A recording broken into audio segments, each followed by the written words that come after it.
is exactly how you print money on demand. Spot a problem, find a solution to that problem, and communicate that solution. Let them pay you ahead for that solution. Then you use the money they paid you to create the solution for them. Today is day 3 and we're going to be taking 7 lessons from this book, 201 Sales and Marketing Lessons I Have Learned in 10 Years by Toyin Omotosho. In case you missed the day 1 and day 2 videos, just go to my page and check them out because we already covered lesson 1 to lesson 13, and today we're going to be looking at lesson 14 to lesson 20. So lesson 14 here says use as much ethical hype as humanly possible in your marketing, meaning don't lie when you are marketing and promoting your products. Ensure that whatever it is you're promising in your marketing message, your products will deliver.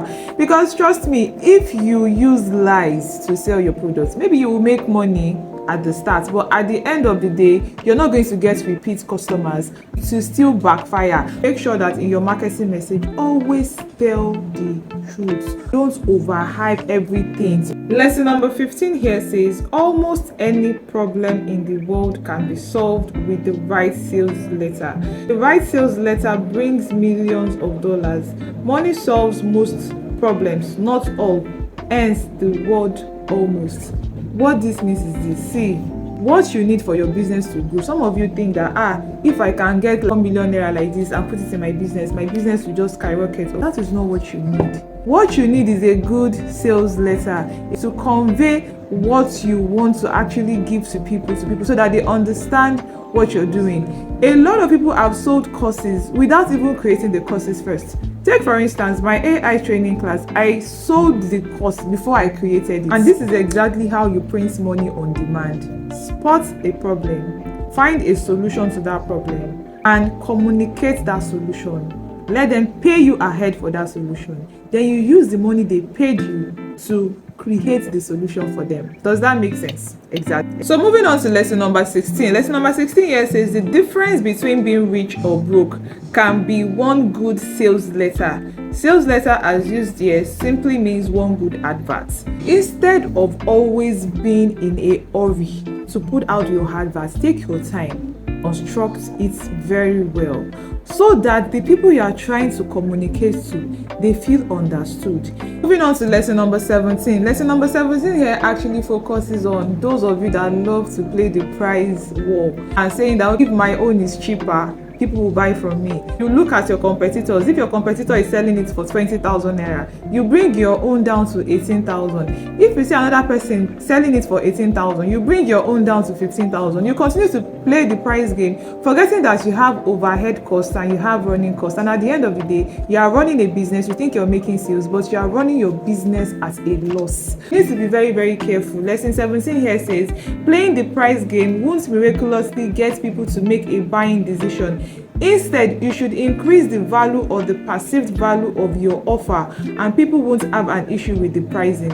In essence, if people don't see the value in the thing you're selling, it will be very, very difficult for them to make a buying decision. I already talked about this perceived value too in one of the previous videos that I did. I'm not going to dwell too much on it. You need to increase the perceived value of your products and of your services. That way it is easier for people to actually part with their money and patronize what it is that you're selling. Now moving on to lesson number 18. Lesson number 18 here actually focuses on your prospect or your potential customer.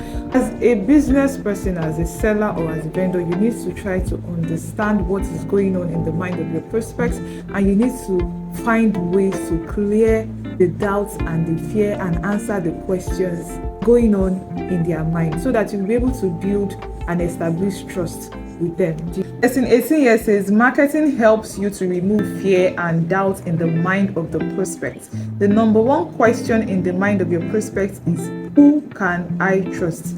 Marketing helps you to remove that doubt. Your marketing messages must be answering those questions. It must be clearing those doubts and those fears that they have in their mind. Now this brings me back to what I've said before. You need to know who you want to serve, because if you don't even understand who you want to serve, if you don't even know the solution you want to provide or the problem you want to solve, this one might be difficult for you. Do you understand? Anyways, let's move on to lesson number 19. Lesson number 19 is actually quite interesting. It says marketing is like a seduction. Let us look at it like this, because you might be wondering now, how is marketing like seduction? Because take for instance, what you're selling, you're not the only one selling it. So many people are selling it. What makes you think your customer will decide to buy from you and not from others? It is how you attract them. That process of attracting, it is more like seduction, because you're trying to seduce them and let them understand that, see, my own is the best for you. And how do you do that? By the time you are entering into their head. Because when you're putting out your marketing messages, and those your marketing messages are actually like answering all the questions that they have in their mind, because you've done your homework very well, and then they're like, how does this person understand that I'm doing this? How does this person truly understands me? When they feel all those emotions and feelings and all of those stuff, before you know it, they will fall in love with your product, they'll fall in love with what you're selling, and they are choosing you over the others. Marketing is like a seduction. Keep that in mind when you want to set up your next marketing campaign. Now moving on to the final lesson of the day, which is lesson number 20. Lesson number 20 here says,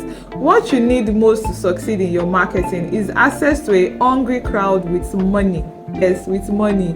A hungry crowd means an audience of people that really want your products because of what it will do for them, and they are ready to spend money to get it. See, there's no point you trying to beat a dead horse, in the sense that when you have maybe a set of people that maybe they want your products and they don't have money, they say they don't have money, and you're trying to convince them to have money. Do you have access to their bank accounts? Like, I don't understand. When they say they don't have money, just leave them alone and find the ones that have money to pay for what you have to offer them. Okay, take for instance, you want to sell a children's tablet, and then you are trying to market it to the end users, which are the children. Of course, the children will see, they will love it, they will not even want to let go of it.